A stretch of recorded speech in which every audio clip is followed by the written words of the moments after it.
दोस्तों आप सभी का वापस से स्वागत है। आज हम लोग बात करने वाले हैं स्ट्रिंग कंपैरिजन या फिर पैटर्न फाइंडिंग के ऊपर। तो चलिए बिना समय गवाए शुरू करते हैं आज का सेशन। तो दोस्तों ये एक डीएमएल कमांड है, यानी आप डेटाबेस को मैनिपुलेट करते हैं। फर्स्ट आप डेटाबेस बनाते हैं डीडीएल की मदद से, फिर डेटाबेस मैनिपुलेट। तो लाइक यूज क्यों किया? लाइक स्पेसिफिक पैटर्न जो कि स्ट्रिंग में होता है उसको फाइंड करने के लिए। इसको आप रेगेक्स का अल्टरनेटिव समझ सकते हैं। ये एक तरीके का इम्प्लीमेंटेशन है रेगेक्स का इन एसक्यूएल। ये ज्यादातर स्पेसिफिक रिजल्ट को फिल्टर आउट करने के लिए होता है, इसका कोई और ज्यादा काम नहीं होता है। और ये हमेशा ध्यान रखिएगा सिर्फ और सिर्फ कैरेक्टर या वेरिएबल कैरेक्टर के साथ ही काम करेगा। ऐसा नहीं है कि आप इसको इंटीजर के साथ काम करवा सकते। और ये हमेशा वेयर क्लॉज के साथ काम करता है, तो ये बात का भी आप बहुत ध्यान रखिए। इसमें दो वाइल्ड कार्ड होते हैं, एक अंडरस्कोर होता है और एक परसेंटेज होता है। और ये केस सेंसिटिव होता है। मतलब अगर आप लिखते हैं इस स्ट्रिंग के अंदर RAM और RAM, तो दोनों में अलग है। ऐसा नहीं है कि दोनों सेम चीज है। भले एसक्यूएल जो है केस इनसेंसिटिव है, बट ये आपका केस सेंसिटिव है, तो इस बात का ध्यान रखिएगा। इसका सिंटैक्स बहुत सिंपल है।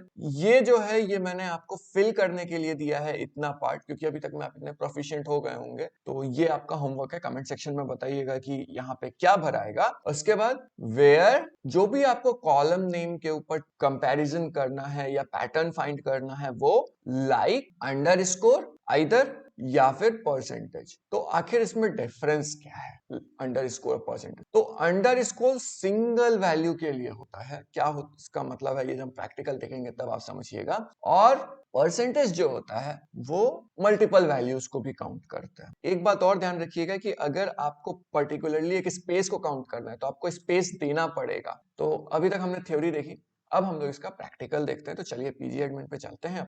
तो दोस्तों हम लोग अपने पीजी एडमिन पे आ गए और यहाँ पे मैंने क्या किया है, मैंने फैकल्टी टेबल के सारे जो कॉलम्स हैं उनको ले लिया है, क्योंकि अब हम लोग इस पे काम करने वाले हैं। तो जैसा कि मैंने आपको बताया था, लाइक जो ऑपरेटर है वो सिर्फ और सिर्फ स्ट्रिंग डेटा टाइप पे काम करता है, यानी कि अगर यहाँ आपको मिल रहा है कैरेक्टर वेरिंग, तभी आप इस पे काम कर सकते। तो इसका छोटा सा डेमोन्स्ट्रेशन देखेंगे। सपोज मान लेते हैं कि आपको सिर्फ वो सारे नाम चाहिए जिसमें फर्स्ट कैरेक्टर S है, तो आपको इसको सेलेक्ट करना है, यहाँ पेस्ट कीजिए। फिर वेयर, क्योंकि हम लोग वेयर के बाद यूज करेंगे, तो हमें किस कॉलम में चेक करना है? हमें फैकल्टी F नेम चेक करना है। लिख लेते हैं faculty F name like S। अब इसको मैं अगर लूं और मैं रन करूं तो आप देख सकते हैं यहाँ कुछ भी ऐसा नहीं है। वाई? बिकॉज सिंगल कैरेक्टर किसी में भी नहीं था, सब में पूरे नाम थे।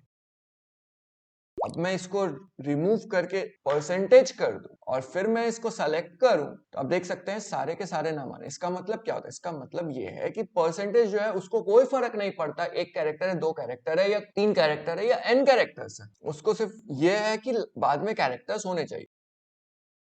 सपोज मैं मान लेता हूं कि मुझे मिडिल में एक वैल्यू चाहिए, से मुझे ए चाहिए मिडिल में, तो कैसे आप करेंगे? तो शुरुआत में कितने भी कैरेक्टर्स हो मुझे कोई इश्यू नहीं है, उसमें स्टार्टिंग में एस होना चाहिए, उसका परसेंटेज होना चाहिए, मतलब कितने भी कैरेक्टर्स हो सकते हैं, ए मिडिल में होना ही चाहिए। याद रखिए केस सेंसिटिव है, तो ए यहाँ स्मॉल है तो हम लोग ए लिखेंगे, और फिर कितने भी कैरेक्टर्स। तो चलिए देखते हैं कि ऐसा कुछ हमारे पास आउटपुट देता है या नहीं। तो आप देख सकते हैं कि ऐसा नहीं हो रहा। यहाँ पे आपको सारे के सारे मिल रहे हैं। वाई? बिकॉज आपने यहाँ एक परसेंटेज लगाया है। इस परसेंटेज को हटा दीजिए और यहाँ पे देखिए सिर्फ संचित, संचित, संचिता एंड सचिन, सिर्फ ये 4 वैल्यू दे रहे हैं। क्यों? क्योंकि ऐसे जो है वो पर्टिकुलरली यहाँ डिफाइंड है। अब अगर मान लीजिए मुझे चाहिए कि मैं n चाहता हूं बीच में, तो ऐसे कीजिए और फिर इसके बाद कितने नंबर ऑफ कैरेक्टर्स है, तो वो सारा चीज आप चेक कर लीजिए। यहाँ सेलेक्ट कीजिए और ये देखिए सारे में n कॉमन मिलेगा आपको, n यहाँ है। तो ये ध्यान रखिएगा कि यहाँ पे ये मैटर नहीं करता है कि आपका n कहाँ आ रहा है। ये n यहाँ भी आ सकता है, यहाँ भी आ सकता है, बट ये n आना चाहिए। अगर n नहीं आ रहा है तो इश्यू है। तो अगर आपको करना है कि एक डिजिट बाद ही आ जाए, तो आपको यहाँ पे ऐसे करके फिर सेलेक्ट करना है, और ये देखिए अब देखिए सिर्फ SAN। तो ये जो है यहाँ पे आप SBN भी होता तो भी कोई दिक्कत नहीं होता, क्योंकि ये जो है एक सिंगल कैरेक्टर होना चाहिए, ये सर्च कर रहे हैं। ठीक है, अब मान लीजिए कि मुझे C चाहिए, तो अगर मैं अब यहाँ C लिखता हूं तो देखिए क्या काम होता है। सिर्फ एक ही वैल्यू आया, क्योंकि S के बाद A है, उसके बाद N नहीं है, C है, तो C हम लोगों को चाहिए।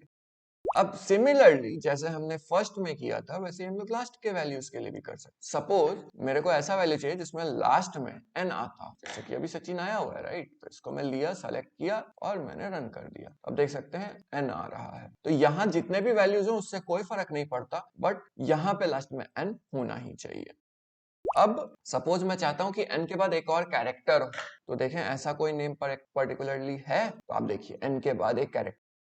अब हम लोग चाहते हैं कि स्पेस के बाद एक कैरेक्टर, तो देखते हैं कैसे होगा। यहाँ स्पेस डाल दीजिए, यहाँ सेलेक्ट कीजिए और इसको रन करें। ऐसे कोई कैरेक्टर नहीं है जिसमें स्पेस के बाद ये हो। तो दोस्तों इसी के साथ हमारा ये जो लाइक ऑपरेटर का लेक्चर है कंप्लीट होता है। काफी इंपॉर्टेंट ऑपरेटर, मैं बार बार बोल रहा हूँ, प्लीज प्रैक्टिस कीजिएगा, अलग अलग वेरिएशन प्रैक्टिस कीजिएगा। हालांकि हम लोग इसको क्वेश्चन सीरीज में भी देखेंगे कि कैसे इसको सॉल्व करना है। और नेक्स्ट वीडियो में हम लोग बात करने वाले हैं रिजल्ट्स को ऑर्डर करने का। तो मिलते हैं आपसे उस वीडियो में, तब तक के लिए बाय बाय।